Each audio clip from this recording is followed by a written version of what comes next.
Salam sejahtera Malaysia, terima kasih kerana menonton video-video dalam channel ini. Sebelum kita mula, jangan lupa untuk tekan tombol subscribe, share, like, dan komen. Let's go! Salam sejahtera dan selamat pagi kepada semua pendengar. Berita panas pagi ini, Wakil GPS ditita menghadap Agung, kata sumber. Berita penuh, Wakil Gabungan Parti Sarawak, GPS, dititahkan untuk menghadap Yang di-Pertuan Agung Al-Sultan Abdullah, Riayatuddin Al-Mustafa Bilal Shah hari ini, menurut sumber dari gabungan itu. Sumber itu yang berada di Lembah Kelang memaklumkan perkara itu kepada Malaysia kini. Ya, saya boleh mengesahkan Sri Paduka Baginda menitahkan wakil GPS menghadapnya hari ini. Sebanyak 5 wakil akan menghadap tuanku, katanya yang tahu tentang perkara tersebut. Dia berkata antara pemimpin yang akan menghadap Agung adalah Richard Riot dari Parti Rakyat Bersatu Sarawak SUPP, Aaron Ago Dagang dari Parti Rakyat Sarawak PRS, serta Fadilah Yusof dan Alexander Nata Lingga dari Parti Pesaka Bumi Putra Bersatu PBB. Bagaimanapun, dia berkata tiada maklumat mengenai seorang lagi wakil yang dititahkan untuk menghadap Agung. Dalam PRU 15, GPS menang 23 kerusi parlimen dengan PBB meraih 14 kerusi, disusuli PRS 5, SUPP 2 dan Parti Demokratik Progresif 3. Sehari selepas PRU, GPS menerusi pengurusinya. Abang Johari Openg berkata bahawa mereka bersetuju untuk bergabung dengan BN dan PN untuk membentuk kerajaan persekutuan dengan Muhyiddin Yassin selaku calon Perdana Menteri. Namun, GPS semalam dalam kenyataan terbaru berkata, gabungan itu menyerahkan kepada kebijaksanaan Agong untuk membuat keputusan mengenai calon yang sepatutnya dilantik menjadi Perdana Menteri.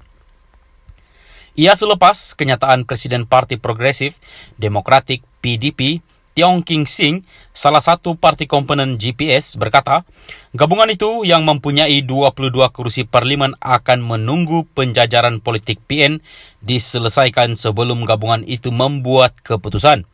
Katakanlah BN tidak bekerja sama dengan PN tidak akan dapat membentuk kerajaan walaupun dengan sokongan GPS. Mereka ada masalah, kita biarkan mereka selesaikan dulu sesama sendiri, kata Tiong. Sementara itu, sumber itu mendakwa walaupun keputusan terbaru GPS lebih terbuka dalam soal calon Perdana Menteri, gabungan itu masih tidak menarik balik surat sokongan kepada Muhyiddin yang dihantar ke istana. Surat sokongan masih tidak ditarik balik.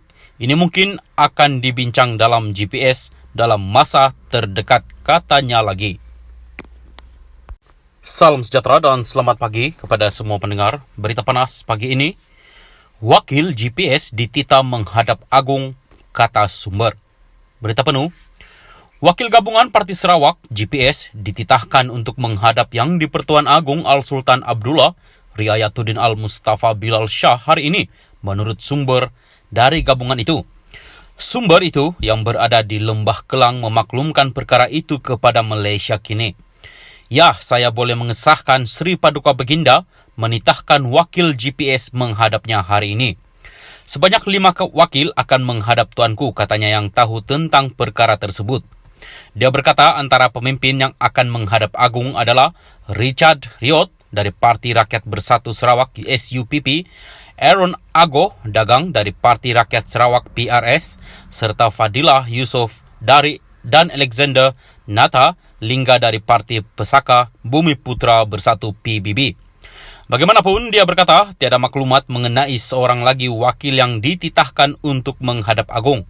Dalam PRU 15, GPS menang 23 kerusi parlimen dengan PBB meraih 14 kerusi, disusuli PRS 5, SUPP 2 dan Parti Demokratik Progresif 3. Sehari selepas PRU, GPS menerusi pengurusinya. Abang Johari Openg berkata bahawa mereka bersetuju untuk bergabung dengan BN dan PN untuk membentuk kerajaan persekutuan dengan Muhyiddin Yassin selaku calon Perdana Menteri. Namun, GPS semalam dalam kenyataan terbaru berkata, gabungan itu menyerahkan kepada kebijaksanaan Agong untuk membuat keputusan mengenai calon yang sepatutnya dilantik menjadi Perdana Menteri.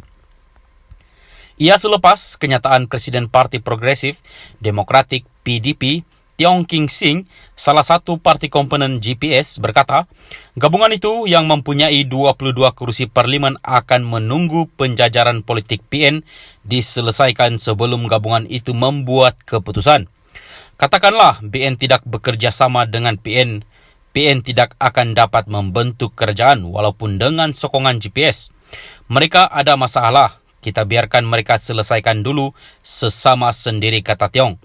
Sementara itu, sumber itu mendakwa walaupun keputusan terbaru GPS lebih terbuka dalam soal calon Perdana Menteri, gabungan itu masih tidak menarik balik surat sokongan kepada Muhyiddin yang dihantar ke istana. Surat sokongan masih tidak ditarik balik. Ini mungkin akan dibincang dalam GPS dalam masa terdekat, katanya lagi.